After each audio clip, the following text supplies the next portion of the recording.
L-eks Kummissarju Ewropew John Dalli qed iħares il quddiem lejn is-7 ta' Lulju fejn se jkompli jinstema' l-każ tiegħu quddiem il-Qorti Ewropea tal-Ġustizzja. Dan il-każ kien fetħu Dalli nnifsu għaliex jemmen li hu ma kellux jiġi mġiegħel jirriżenja. Każ li ma jinkludix dettalji dwar ir-rapport tal-Olaf fuq ħidmiet Dalli. Dal-każ huwa sempliċement fuq il-kwistjoni tal-legalità ta' x'ġara f'dak il-meeting tas-16 jekk jiena rriżenjajt jew inkella ġejx imġiegħel li nirriżenja. Di l-kwistjoni qed tiġi diskussa dak il-każ. Fis-7 ta' Lulju se jkun qed jixred ukoll il-President tal-Kummissjoni Ewropea José Manuel Barroso li Dalli sostna ġielu jirriżenja lura f'Ottubru 2012.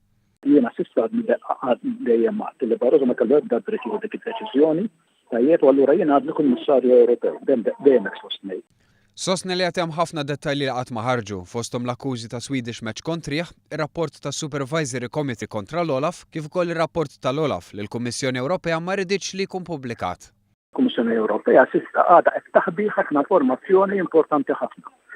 Tajjeb biex anke nkunu nistgħu nagħmlu il-difiżi li għandna bżonn. Okay? Dan huwa obstruction of justice ma kienu ngħidu.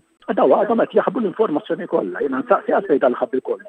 Mhix qed jibżgħu dawn li toħroġ il-verità. Żied jgħidilna li issa qed jipprova jara każi oħrajn u jibda jieħu azzjonijiet oħra kontra l-Kummissjoni u nies oħra li kienu involuti fil-każ tiegħu.